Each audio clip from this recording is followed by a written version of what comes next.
ఎంపీకి కట్టలు కట్టినామని జాతీయ పార్టీ పెట్టినామని ఎమ్మెల్సీ పదవికి రాజీనామా చేసినప్పుడు శాసన మండలిలో మాట్లాడిన కవితమ్మ పార్టీ పేరు ప్రకటించిన సభల సుతం గదే మాట మాట్లాడింది.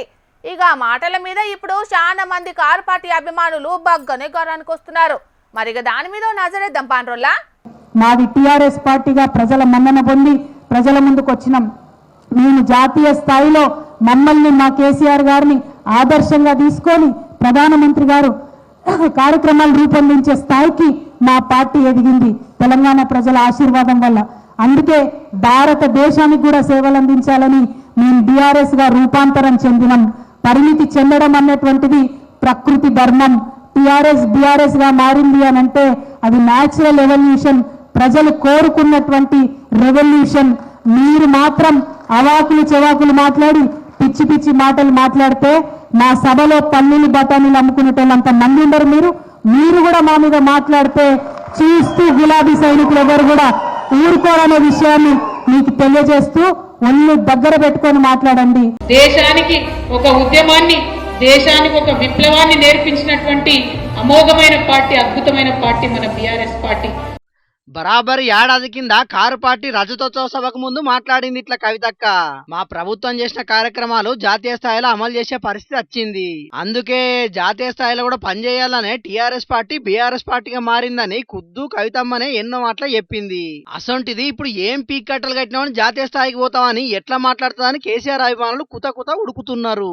అప్పుడు గొప్పగా పనిచేసినామన్న నోటితోనే ఇప్పుడు ఏం పని చేయలేదని పార్టీ ప్రకటించినప్పుడే ఎట్లా మాట్లాడుతుందని కోపానికి వస్తున్నారు. చేసిరు కేసీఆర్ గారు నీళ్ళు ఇవ్వడం ఆయన చేసినటువంటి తప్ప, నిధులు తీసుకురావడం ఆయన చేసినటువంటి తప్ప, కేసీఆర్ కిట్ ఇవ్వడం ఆయన చేసినటువంటి తప్ప, అభివృద్ధి పదంలో తెలంగాణను దేశంలో నంబర్ 1 గా నిలబెట్టడం తప్ప. మాజీ సీఎం కేసీఆర్ కు నోటీసులు ఇచ్చినందుకు కేసీఆర్ ఏం తప్పు చేసిండని నోటీసులు ఇచ్చిర్రు. కేసీఆర్ కు నోటీసులు ఇస్తే యావత్తు తెలంగాణకే నోటీసులు ఇచ్చినట్టని చేతిపాటి సర్కారు మీద బగ్గనే గారానికి వచ్చిన కవితక్క ఏడాది కూడా తిరగక ముందే అదే కేసీఆర్ ను పట్టుకొని మర మనిషి అని ఎట్లా మాట్లాడుతుందని ఫైర్ అవుతున్నారు. ఆనాటి కేసీఆర్ వేరు, ఇప్పటి కేసీఆర్ వేరు. ఆనాటి కేసీఆర్ కి తెలంగాణలో చేనేత కార్మికులు చచ్చిపోతుంటే భిక్షాటన చేసిన కేసీఆర్ ఆనాటి కేసీఆర్. ఇయాలటి కేసీఆర్ మారిన మనిషి, మర మనిషి, మన మనిషి కాదు. కవితమ్మ గిట్ల మాట్లాడటాలకు కేసీఆర్ సార్ అభిమానులు బగ్గనే కోపానికి వస్తున్నారు. నువ్వు లిక్కర్ కేసులో ఇరుక్కొని నెలల తరబడి తీహార్ జైల్లో ఉంటే కోట్లు ఖర్చు పెట్టి బయటికి తీసుకొచ్చినందుకు కేసీఆర్ మర మనిషి అయ్యిండా అని కవితమ్మకు కౌంటర్లు వేస్తున్నారు.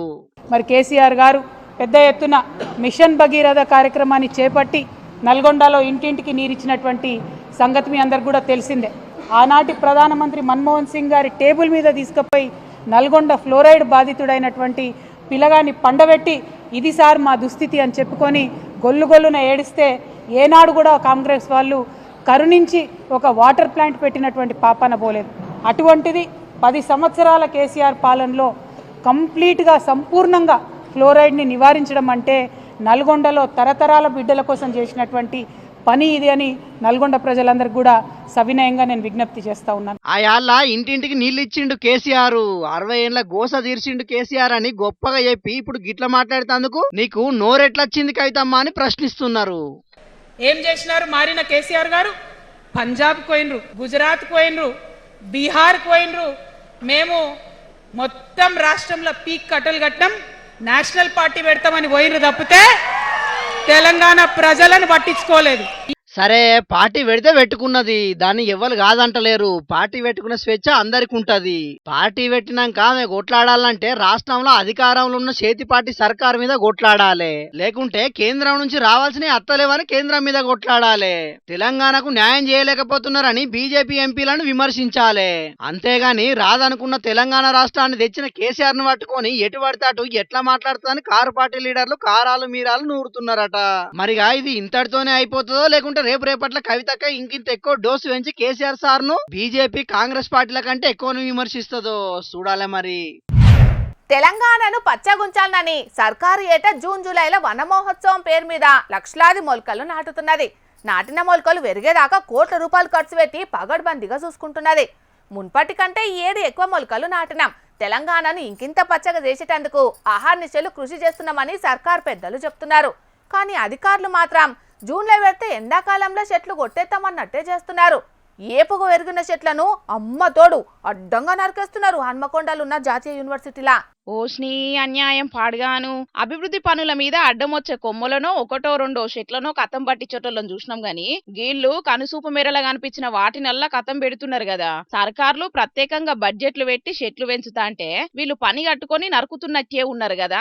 కాకతీయ యూనివర్సిటీ అంటేనే పచ్చదనం, పచ్చదనం అంటేనే కాకతీయ యూనివర్సిటీ అన్నట్టే ఉండేది. అసొంటిది గా పేరును కాంక్రీట్ జంగల్ చేసేటందుకు కంకణం కట్టుకున్నట్టే ఉన్నారు పోండ్రి ఇక్కడి అధికారులు. సర్కార్ జాగల చెట్లు కొట్టాలంటే అటవీ శాఖ అనుమతులు కావాలి, కానీ పర్మిషన్ గిర్మిషన్ జాంతానాయ్ అన్నట్టే ఎత్తున్నారు గీ చెట్లు కొట్టిపించిన కాంట్రాక్టర్. అసలు ఇప్పటిదాకా ఎన్ని కొట్టిండ్రు ఏం కథ చెప్పే రాణ ప్రతాప్ అన్న. ఇక్కడ వాటర్ ట్యాంక్ కట్టాలన్న పేరుతో నెపంతో ప్రకృతిని మొత్తం నాశనం చేస్తూ ఉన్నారు. ఈ వృక్షాలు దాదాపు 20 నుంచి 30 సంవత్సరాలుగా పెరుగుతున్న ఈ వృక్షాలను అత్య దారుణంగా ఇలాంటి నరకడము ఇక్కడ నుంచి మొదలు పెట్టుకుంటే ఒక 100 మీటర్ల దూరం నుంచి ఉన్న చెట్లను నరుక్కుంటా వచ్చినారు. అక్కడ నుంచి ఈ ట్యాంక్ కట్టేదేమో వాటర్ ట్యాంక్ పక్కనే దాదాపు ఒక 50 మీటర్స్ కంటే చాలా తక్కువ ఉంటుంది రేంజ్. అక్కడ తీసుకుంటా అటు నుంచి దారి తీసుకున్నా ఉన్నారు ఫస్ట్, కానీ అక్కడ చెట్లు లేకపోవడం వల్ల వీళ్ళకి జామేల చెట్లు కావాలనుకున్నారో ఏమో కానీ మళ్ళీ డైరెక్ట్ ఈ లోపలికి వరకు వచ్చి చెట్లన్నీ నరుకుతూ ఉన్నారు. డైరెక్టర్ గారిని హాస్టల్ డైరెక్టర్ గారికి తెలియదు అంటున్నారు. డెవలప్మెంట్ ఆఫీసర్ని అడుగుతూ ఉంటే మేము చెప్పినాక నీ చెట్లు నరకలే, మీ మార్కింగ్ చేయకముందు నరికారు, మాకు సంబంధం లేదు అయినా అంటున్నాడు. మరి ఎవరికి తెలుసు అనేది ఎవరికి అర్థం కావట్లేదు. ఫారెస్ట్ ఆఫీసర్ వాళ్ళకి వచ్చి వాళ్ళు ఇక్కడ మార్కింగ్ చేస్తే తప్ప ఈ చెట్లు నరకాలి, కానీ మార్కింగ్ చేయకముందుకే చెట్లు నరకడం, అది పొద్దున 6:30కే లోపలికి వచ్చి నరకడం, ఈ అధికారులకు తెలియకుండా మరి నరకడం వలన అధికారులు వెనకాల ఉండి నడిపిస్తున్నారా లేకపోతే వాళ్ళు లోపలికి ఎట్లా వచ్చి చెట్లన్నీ నరుకుతూ ఉన్నారు. ఆల్రెడీ నిన్నటికి 2 లోడ్లు పోయినా అని చెప్పేసి తెలుస్తూ ఉన్నది. గేట్ పర్మిషన్ చేయకుండా బండి బయటికి ఎలా పోతుంది? వాజిబే కదా. బందోబస్తు భద్రతున్న యూనివర్సిటీలకెళ్లే చెట్ల లోడు పోతుందంటే ఎవలకు కనిపించకుండా ఉంటదా? వాటర్ ట్యాంక్ కట్టే కాడ కొట్టకుండా దూరంగా 300 మీటర్ల దాకా సాఫ్ చేస్తున్నారంటేనే ఏదో జరిగిందని అనుమాన పడాల్సిందే కదా. జామాయల చెట్ల కోసమే అభివృద్ధి చేస్తున్నారని సుతం అనుమాన పడుతున్నారు విద్యార్థి సంఘాలు. దొంగలు ఊళ్ళు వంచుకున్నట్టే అధికారుల కత్తుందని పర్యావరణ ప్రేమికులు అనుమాన పడుతున్నారు. ఇక ఈ ముచ్చటను చూపెట్టకుండా అచ్చం పట్నంలో HCUలా జరిగినట్టే జరుగుతుందని అంటున్నారు. మరి ఇప్పటికన్నా అటవీ శాఖ అధికారులు దీని మీద స్పందనను చూపెడతారా లేదా అన్నది చూడాలే గాని ఇట్లనే రోజుకో యూనివర్సిటీ కథం పడితే హరిత తెలంగాణ ఎండిపోయిన తెలంగాణ అయితది. గుక్కెడు నీళ్ల సుక్కను పక్క రాష్ట్రాలకించి దిగుమతులు చేసుకునే కథ వస్తది. ఆఫీసర్లు చూసుకోండి మరి. కొంతమంది ట్రాఫిక్ పోలీసులకు ట్రాఫిక్ ని కంట్రోల్ చేసుడు కంటే చలాన్లు రాసుడు మీదనే ఫోకస్ ఎక్కువ ఉంటది. రోడ్ల మీద పోయేటోళ్లను పట్టించుకునేది తక్కువ, టార్గెట్ పెట్టుకొని చలాన్లు రాసుడు ఎక్కువ. బండ్లు నడిపేటోళ్ళు తప్పు చేస్తే లంచాలు తీసుకొని ఇడిచిపెడతారు. చలాన్లు పెండింగ్లుంటే వాహనదారులతోటి దురుసుగా ప్రవర్తిస్తారు. బండి తాళం గుంజుకొని ఇబ్బంది పెడుతుంటారు. పొల్యూషన్ సర్టిఫికెట్ అడిగే అధికారం లేకపోయినా అడుగుతారు. ఇగో ఇట్లా చెప్పుకుంటా పోతే మస్తు విమర్శలు వినబడుతుంటాయి ట్రాఫిక్ పోలీసుల మీద. కానీ గీడ చూడుండ్రబ్బా, గీ ట్రాఫిక్ పోలీసులు చేసిన పని చూస్తే శబాష్ అంటారు పక్కా.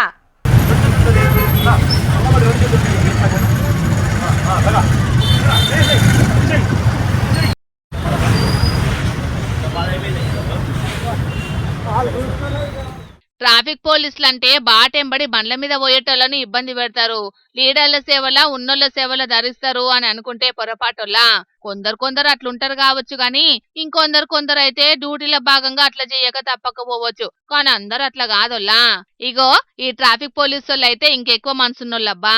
మైబాద్ కాడ ఓ రైతన్న వ్యవసాయ మార్కెట్ కు వడ్లు కొంటపోతా అంటే ట్రాక్టర్ మీదకెంచి వడ్లు కింద పడ్డే అని కొద్ది సాయం చేయలేదు. తువ్వ మీద వచ్చేటి బండ్లు వడ్లను దొక్కకుండా ట్రాఫిక్ ను ఆపిండ్రు. కింద పడ్డ వడ్లను బస్తాల నింపేందుకు సాయం పట్టిండ్రు. ట్రాఫిక్ పోలీసుల తిప్పలు చూసి బాటెంబడి బండ్ల మీద పోయేటోళ్లు సుతం బండ్లాపి మరీ ఓ చెయ్యేసిండ్రు. ఐకమత్యమే మహాబలమన్న నానుడిని నిజం చేసిండ్రు. రైతన్నకు మేమున్నామనే భరోసా ఇచ్చిండ్రు. మస్తు టైం పట్టింది వడ్లు కుప్పలేసి సంచుల నింపే వరకు.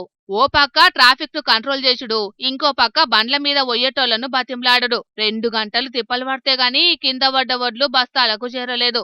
ఎంకన్నట ఆ ట్రాఫిక్ పోలీస్ పేరు మంచి మనసు అన్నది.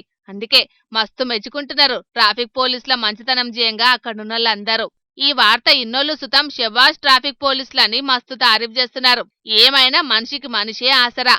ఆపదొత్తే ఉన్నోళ్ళు లేనోళ్ళు అధికారులు సామాన్యులు అన్న తేడాలు ఏముండొద్దు, అందరు ఒకటి కావాలి, ఆపదను తరిమేయాలి. ఏమంటారులా? పబ్లిక్ ఇప్పుడు మా రాముల తాత వార్త తీసుకొచ్చేయాల కదా, మరి పెద్ద మనిషి ఏ ముచ్చట మోసుకొస్తున్నాడో అడుచుకుందాం పాండ్రి. ఓ తాత ఏం చేస్తున్నావే? అరే వెనకటేశు, నువ్వు దగ్గర మనిషివి నమ్మకమైనవి అని చెప్పి నిన్ను కిరాయి ఎంత అని అడగకుండా తీసుకొచ్చి కోయించుకున్నా. ఇప్పుడు నువ్వు గంతియాలని డిమాండ్ చేసుడు ఇది పద్ధతి కాదు. నువ్వు ఇచ్చిన కాడికి తీసుకొని పో. తాత నువ్వు ఊళ్ళో ఎవరైనా అడిగి తెలుసుకో, నేను అడిగినా తీయాల్సిందే, లేకపోతే తప్పదు మరి అసలే. అంటే ఇప్పుడు నీ కిరాయి పైసల కోసం నా ఆస్తులు అమ్ముకొని నీ కిరాయి కట్టాలి నారా? నీ గురించి నా ఆస్తులు అమ్ముకోవాలనే. ఎంతో కొంత తీసుకురా, ఎంతో కొంత తీరా తాత. అరే మీ లోలి సల్లగుండా, ఇంతకు మీ పంచాయతీ దేనికో నాకన్నా చెప్పండి రే, మీకు పుణ్యం ఉంటది. అరే ఇగో వచ్చినావు అనే బుజ్జి. ఇగో వీడు ఊళ్ళకు వరి కోసే మిషన్ ని కిరాయి తీసుకొచ్చి నడిపిస్తాను పిల్ల.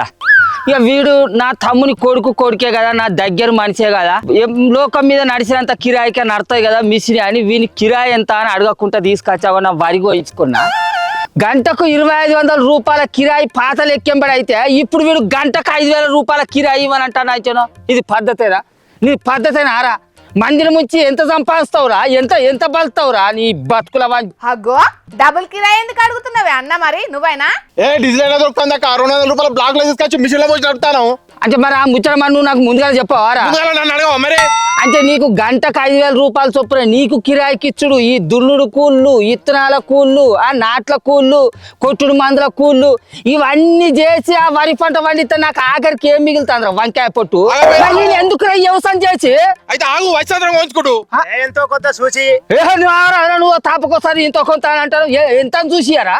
ఎకరం గోయితే 10,000 రూపాయలు ఇవ్వాలి వీనికి. ఆ అన్నని ఏం చేయమంటున్నావే మరి? ఆయన డీజిల్ ను బ్లాక్ లో కొనాల్సినంత అవసరం ఏమొచ్చింది అన్న నీకు కూడా? అక్క నువ్వు ఆడ కూర్చొని వార్తలు చదివితే నీకేం తెలుస్తుంది? బయట బంకులు చూస్తారా ఎట్లున్నదా? ఇగో దాని సంగతి అటు ఉంచు కానీ వెనకటేసుగా పాత లెక్కెంబడి గంటకు 2500 చొప్పునే నేను కిరాయి ఇస్తా. నువ్వు ఎక్కువ తక్కువ మాట్లాడితే మాత్రం మంచిగా ఉండేది గంతే. నువ్వు గవి నడిపే మంచిగా బెదిరిస్తారా? అంటే ఏందన్నట్టుగా మరి ఏం చేయమంటావురా కొడుక? మరి మక్కులు సాప్ అయితే నువ్వు ఎక్కువ తక్కువ చేయక ఇక్కడ గవి లేవు, పైసలు బరాబర్ ఇవ్వాల్సిందే, లేకుంటే మిషన్ లో పట్టిన బట్టలు అట్లే పట్టుకొని పోతా. అసలు నీకు నేను ఎంత అప్పున్నా అనుకోని నా వడ్డం పట్టుకపోతా అంటావురా? నా చిలకల పడ్డాను లేకి తన్ను అంత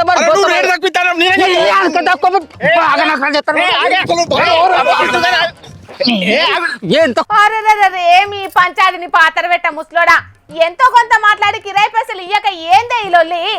ఓ అన్న నీ కిరాయి పైసలు అవసరం అయితే నేను ఇస్తా గానీ నువ్వు ఓవే, నీకు పుణ్యం ఉంటది. ముసలోడా మీ మనవరాలు ఒప్పుకున్నావు కాబట్టి పూకొని పోతానా, లేకపోతే నీ వడ్లిట్టు ఇంటికి కూడా రాకపో చెప్తా. చిన్నరాములు గాని కూడా ఏం బీకోగాని పో. వీడు అడిగినంత నువ్వు తాపకు ఎంతో కొంత అంటే ఏంద్రా? వాడు ఇష్టం ఉన్నట్టు అడిగితే కిరాయిలు ఇచ్చుకుంటా పోతాంటావా? అయినా ఏందే మా రైతులకి గోస? డీజిల్ కు ఇప్పుడే గింత తిప్పలు ఉన్నది అంటే ఇంకా ముందట ఆయిటి బూనే కాలం ఉన్నది, దుక్కులు దున్నే కాలం ఉన్నది. అప్పటి వరకు ఈ డీజిల్ దొరకకపోతే ఎన్ని తీర్ల కిరాయిలు అడుగుతారు? ఏం కథ? ఈ డీజిల్ కింద తిప్పలేంది, ఈ బిలాకులలో అమ్ముడేందే? నిజానికి మన 2 తెలుగు రాష్ట్రాలల్లో పెట్రోల్ కొరత లేదటనే, కానీ పెట్రోల్ దొరకదట అని వీళ్ళు లేని పుకాలు ఉట్టించటాలకు ఒక్కసారిగా జనాలు పెట్రోల్ బంకుల మీద ఎగబడటాలకు పెట్రోల్ బంకుల్లో పెట్రోల్ అయిపోయి నో స్టాక్ బోర్డులు పెడుతున్నారట. ఇగో కొన్ని పెట్రోల్ బంకోళ్ళు గాలొచ్చినప్పుడే తూర్పాలు పట్టాలన్నట్టు పెట్రోల్ ఉన్నా కూడా లేదని చెప్పి కొంతమందికి దొంగసాటెంబడి డబల్ రేట్లకు పెట్రోల్ డీజిల్ అమ్ముకుంటున్నారటనే. వచ్చినాయి అన్నారం పాడుగాను. మరి డీజిల్ దొరకక లోకం మీద జనాలంతా గింతగానం ఆగమైతే అంటే మరి ఈ సర్కారులైనా అధికారులైనా ఏం చేస్తాను కావచ్చు? మరి వీళ్ళు ఎందుకు ఆగమవుతారు? మరి ఎందుకు బిలాకులలో అమ్ముతారు? మరి డీజిల్ ఎందుకు దొరుకుతలేదు అని అరుచుకోరా మరి వీళ్ళు బయటకు వచ్చే? ఇక వాళ్ళ గురించి చెప్తావే, చేతులు గాలినాక ఆకులు పట్టుకున్నట్టు అంతా అయిపోయినాక సావు కబురు చల్లగా చెప్పినట్టు మేము చర్యలు తీసుకుంటున్నామని చెప్తారు. అంతలా మునుగుతాడు, జేబులు నింపుకునేటోడు నింపుకుంటాడు. మరి పెట్రోల్ కొరత లేనప్పుడు దొరుకుతలేదు అనే వదంతులు ఎవడు బుచ్చిస్తాడు కావచ్చు, ఎందుకు బుచ్చిస్తాడు కావచ్చు? వాళ్ళు మంచిగానే ఉంటారు కానీ నడవమ్మ రైతులు ఆగమవుతారు కదా. ఇలా పొద్దుగాల వాడిని వెనకటేసి కానీ మార్కెట్కి పోయి మొక్కజొన్న బస్తాలు వేసి రావాలా అని అంటే నిన్న మొన్నటి దాకా 1000 రూపాయలు కిరాయి తీసుకున్నాడు, టాస్కర్ కిరాయి. ఇవాళ వాడు 2000 రూపాయలు కిరాయి ఇచ్చేదాకా వేయలేదు అంచనో. అట్లా తయారని వాడు పాడుకోవు కానీ వాడిని కిరాయి తాను. మరి ఏం చేస్తామే, దళారు దోసుకుంటే దగావాడేది సామాన్యుడే కదా.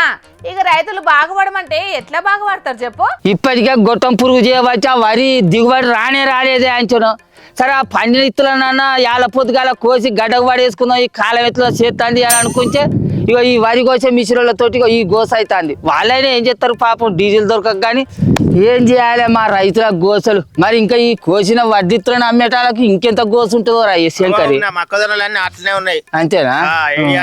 పండపోయిన పక్కేసుకొని ఇక ఏం చేస్తాం మరి గదే గతినే. సరే సరే పిల్ల కాస్త నువ్వే ఎట్లనే చేసి వాడిని సప్పలోనికి బతిలాడి కిరాయి అయితే కాస్త పుణ్యం ఉంటుంది. ఎంతో కొంత ఎక్కువ 5,000 ఇడితే మాత్రం అసలుకి అయ్యకు వాడు ఏం చేసుకుంటావు నేను చూసుకుంటా. కానీ సరే కానీ కళ వార్తలేదు చదువుకో శంకరి వడ్ల నేర్పిందారా. సరే నేను ఫోన్ చేసి మాట్లాడి పైసలు కొడతా గానీ నువ్వైతే సపోర్ట్ చేస్తా ఇంటి మొక్కను పోయిగా. కానీ చూస్తుండ్రానోళ్ళ పబ్లిక్ రైతుల పరిస్థితి ఎట్లున్నదో. మొన్నటి దాకా పెట్రోల్ డీజిల్ కొరత ఏం లేకుండా మంచిగానే నడిచింది కానీ ఇప్పుడు రైతులు పొలాలు కోసేయాలా డీజిల్ కొరత చేయంగా లేని తక్లీఫ్లు మోపైతున్నాయి. ఇక అటు సర్కారులేమో మాటలు చెప్తున్నారు కానీ మోక మీద మాత్రం చాలా తిప్పలే అవుతున్నది. మరి పెట్రోల్ డీజిల్ కష్టాలు ఎప్పుడు తీరుతాయో ఏందో పోండ్రి. జనం ఎక్కువ ఉన్న కాన్నే జోబులు కత్తరిస్తుంటారు దొంగ బద్మాషోళ్ళు. అసొంటోళ్లకు లీడర్ల బహిరంగ సభలంటే ఓ లెక్కనా? ఇసుక వస్తే రాలనంత జనం ఉండుట్లా ఇంకింత ఎక్కువనే హుషారైతారు. మొన్ననే చెప్పుకున్నాం కదా, పశ్చిమ బెంగాల్లో పీఎం మోడీ సార్ ఎన్నికల సభ పెడితే ఎంతమంది బీజేపీ కార్యకర్తల ఫోన్లు పర్సులు గొలుసులు మాయం చేసిండ్రన్న దొంగల ముచ్చట. శనారం కల్వకుంట్ల కవితక్క పార్టీ గురించి ప్రకటించేందుకు పెట్టిన బహిరంగ సభకు పోతాంటే కూడా ఓ అవ్వకు అసొంటి పరిస్థితే ఎదురైంది. ఆ ముసలవ్వను ఎంత ఆగం చేసిండ్రో చూడుండ్రోలా దొంగలు. అసలు ఏమైందో మొదలు తాత చెప్తాడు ఇనుండ్రి. కైతా మీటింగ్కు బస్సులు పంపించింది సారు. బస్సులో పోతుంటే మరి ఇంకా ఎవరు కొట్టింది ఎట్టపోయింది అయితే తెలియదు. బస్సులో అయితే పోయింది. అరే దొంగలు పాడైపోను ఎంత పని చేసిండ్రే తాత, ఆళ్లకు నాశనగాలం రాను. కల్వకుంట్ల కవితక్క బహిరంగ సభకని బస్సులో పోతా అంటే 3 తులాల తాడు పావులెత్తు పుస్తే మాయం చేసిండ్రట నుల్లా ఇంటామ మేడ మీదకెళ్ళి. తాత బస్సులో పోయిందని చెప్తున్నాడు గాని ఇక అది బస్సులో పోయింది తెలియదు, లేకుంటే బహిరంగ సభలనే పోయింది తెలియదుల్లా. నల్గొండ జిల్లా కొండమల్లపల్లి ఊరాటుల్ల వీళ్ళది. అవ్వ పేరు పుల్లమ్మ, తాత పేరు రాములు. మొన్న 25 తారీఖు నాడు హైదరాబాద్ లో కల్వకుంట్ల కవితక్క మీటింగ్ పెట్టింది కదా. ఆ సభకు అన్ని జిల్లాల నుంచి ఫుల్లు జనం పోయిండ్రు. అట్లనే నల్గొండ జిల్లా దేవరకొండ నుంచి కూడా మస్తు మంది వచ్చిండ్రట. అన్లా ఈ అవ్వ తాత కూడా ఉన్నారు. ఇళ్లను చూస్తాంటే కూలి పనులు చేసుకునే అంత బలంగల్లోలు కూడా కానట్టే ఉన్నది. రేషన్ బియ్యం మీదనే ఆధారపడి బతుకుతున్నారట. అందుకే ఏమన్నా పైసలు ఇత్తరు కావచ్చని ఆశపడి సభకు పోయినట్టున్నారు గాని ఆ దొంగోడెవడో ఆడు జయ్యంగా అసలుకే ఏసరచ్చి కల్వకుంట్ల కవితక్కనే కరుణించి ఆదుకోవాలని కోరుతున్నారు. ఇప్పుడు నమస్కారం, మేము బీజోళము. బస్సులో మీరు పంపించిండ్రు, మీటింగ్కి వచ్చినాము. బస్సులో తాడు పోయింది, పుష్త పోయింది. 3 తులాల తాడు పావులెత్తు పుష్త పోయింది. ఇంకా అల్ల ఎటు పోయింది అయితే మాకు అర్థం తెలియదు. ముసలోళ్ళము కాశ్మీర్ స్నానం చేసి మా మేడము నమస్కారము. అల్లెపల్లి నుంచి కైతా మీటింగు హైదరాబాద్ పోతున్నాం. ఆ బస్సులో ముసల్దాన్ని తాడు ఎవరు కొట్టింది తెలియదు, బస్సులో పోయింది. కూటికే గతి లేదంటే మాకు గింత కష్టం వత్తదని అనుకోలేదని మస్తు కన్నీళ్లు పెట్టుకోవచ్చిండు పాపం తాత. అయినా ముసలి వయసులో వీళ్ళని గింత క్షోభ పెట్టేటందుకు ఆ దొంగోనికి ఎట్లా చేతులచ్చినాయో నుల్లా అని తలపండు వాళ్ళగా. మొత్తానికి బహిరంగ సభలు పెట్టినట్టు కాదుల్లా లీడర్లు. సభకు వచ్చినట్టు క్షేమంగా ఇల్లు చేరే బాధ్యత కూడా తీసుకోవాలుల్లా మీరే. ఏదేమైనా ఇలా ముచ్చట కవితక్క దాకా పోవాలే. పుల్లమ్మ రాములు దంపతులకు న్యాయం జరగాలనైతే మన జోర్దార్ వార్తల తరపున కోరుకుంటున్నాం. చూడాలే మరిగా ఏమైతుందో. మహిళలు వెనకబడద్దు, మగ పురుషులతోటి పోటీ పడాలని సర్కార్లు రిజర్వేషన్లు పెంచి మరీ సర్కార్ కొలువులు ఎత్తున్నాయి. ఆడోళ్ళైతే మొగోళ్ళ కంటే ఎక్కువ పనిచేస్తారు, డ్యూటీలో స్ట్రిక్ట్కుంటారు, నిక్కచ్చిగా పనిచేస్తారని మహిళా సాధికారత కోసం పాటుపడుతుంటే గీడొక పోలీస్ మేడం లంచమాడుగుట్ల సిన్సియారిటీని చూపెడుతున్నది. లంచాల డ్యూటీలో ఎంత స్ట్రిక్ట్గా పనిచేస్తున్నదో చూస్తే లంచగొడ్డుల సంఘానికి అధ్యక్షురాల్ని చేస్తామంటారు పక్క. చీచి ఏ మనుషులలా పాపం పోలీసాక ఎర్రటి ఎండల రికాం లేకుండా డ్యూటీ చేసి తినేటందుకు టైం దొరకక ఆటోలో బుక్కడి చల్లబడదామని సమోసానో బర్గరో తింటుంటే ఆమెను పట్టుకుని లంచగొండుల అధ్యక్షురాలని బద్నాం చేస్తున్నారని గరానికి రాకుండ్రోళ్ళు. ఆమె సిన్సియర్ గా ఆటోలో డ్యూటీ చేస్తున్నది లంచం కోసమేనోల్లా.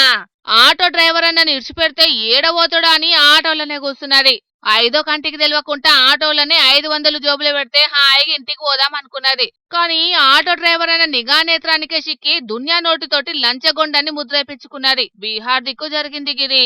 పాడైపోను డ్రైవర్ అన్న చౌరస్తాగాడ మంది కోసం మేడం ని చూడకుండా నిలబడ్డట్టున్నాడు. ఇక ఎంబటే వెనక నుంచి వచ్చి ఆటోలో కూర్చున్నది. నో పార్కింగ్ జాగలా బండి పెట్టినందుకు 500 కట్నం చదివియాలని పట్టుబట్టింది. డ్రైవర్ అన్న తాన సుతం పైసలు లేనట్టున్నాయి. వీడియో తీసుకుంటేనే మేడం గన్ని పైసలు లేవు మేడం, 100 తక్కువ చేయండి మేడం అని మస్తు బతిమలాడుకున్నాడు. మేడం నెమరేసుకుంటా కుదరదని అడ్డంగా తలకాయ ఊపింది తప్పితే అన్న మీద ఇసుమంతా కూడా కనికరం చూపెట్టలేదు.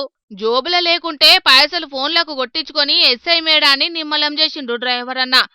ఇంకా మేడం గారి లీలల రీల్ ను ఇంటర్నెట్ లో ఏడిస్తే ఇరుగమరుగా వైరల్ అవుతున్నది.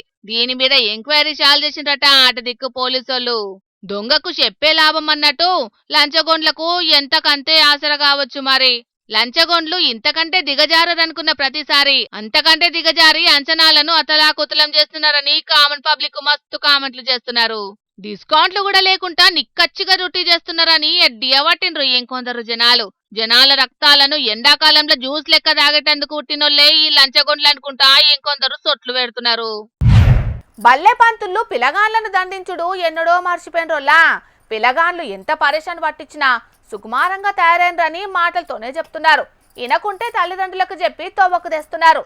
మరి పనిష్మెంట్లు తప్పింది పిలగాన్లకే గాని తల్లిదండ్రులకు కాదనుకున్నది గీడొక ప్రిన్సిపాల్ మేడమో. తల్లి మీదికి చూడుండ్రి ఎట్లా లేస్తున్నదో.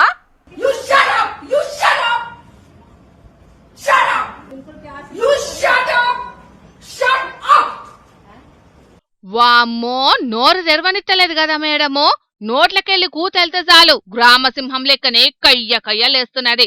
షటప్ షటప్ అనుకుంటా ఆమె ఏదో చెప్పబోతుంటే నోరు మూపిస్తున్నది. మరి ఈ తల్లి పిలగాన్లను చక్కగా బడికి పంపించలేదో లేకుంటే ఇంటికిచ్చిన హోంవర్క్ ను దగ్గరుండి చేపియలేదో అనుకుంటే తప్పుల కాలేసినట్టే అవుతుందోలా. మరి గింతకు గీ మేడం ఆగ్రహావేశాలకు కారణం ఏందంటే బల్లె దొరికే పుస్తకాలను బుక్ స్టాల్ అగ్వకు కొనుడే తప్పైందోల్లా. గీ అక్కోళ్ళు ఉత్తరప్రదేశ్ దిక్కు హార్దోయ్ అనే ఊర్లుంటారట. ఆడున్న సన్బీమ్ అనే ప్రైవేటు బళ్లకు వీళ్ళ పిల్లల్ని పంపుతున్నారట. ఇప్పటికే పరీక్షలు వచ్చి కొత్త సాల్ చాలు చేసిండ్రు కదా కొన్ని దిక్కుల్లా. అయితే కొత్త సాల్ వయ్యిలను ఈ స్కూల్లో కాకుండా మార్కెట్లో అగ్వకు కొని స్కూల్ ఆమ్దానిని ఆగం చేసిండ్రని మేడం ఫైర్ ద ఫైర్ అనుకుంటా తల్లిదండ్రుల మీదకి ఇట్లా ఫైర్ అయింది. గట్లెట్లా కొంటారని గరం అవ్వకుంటా చెప్పేది వినకుండానే నోరు మోయించింది. ఎక్కువ మాట్లాడితే పిలగాండ్లకు టీసీ ఇచ్చి ఎలగొడతామనుకుంటా ఆగ్రహావేశాలను ప్రదర్శించింది. Rule is rule for all అనుకుంటా రాజ్యాంగంలో సూత్రాలను పక్కా అమలు చేసింది ఈ మేడం. అయినా వాజిబే కదా, ప్రైవేట్ బడంటేనే వ్యాపారం, వయ్యిలను అండ్లనే కొనాలి. కానీ కాదని అవతల కొంటామంటే ఊకుంటదా చెప్పుండ్రి. ఆమె పొట్టగొడితే నిలదీయదా చెప్పుండ్రి. యదా రాజా తదా ప్రజ అన్నట్టే ఎన్ని తిప్పలున్నా ప్రైవేటు బళ్లకు పబ్లిక్ ఎట్లా పోతున్నారో సర్కార్లు సుతం గట్లనే ఉన్నాయి వాటిలో జరిగే అన్యాయాలకు అడ్డం చెప్పకుండా. మొత్తానికైతే గీ పేరెంట్స్ జయంగా గీ మేడము వాళ్ళ బడి పాన్ ఇండియా తీర్ల ఫేమస్ అవుతున్నది. కానీ కొంచెం ఉప్పు కారం తగ్గిస్తే ఆమెకే మంచిదని ఉద్దర సలహాలు ఇవ్వబట్టిండ్రు ప్రైవేటు బళ్లను ఎదురియలేని చాలా మంది అమ్మానాయనలు.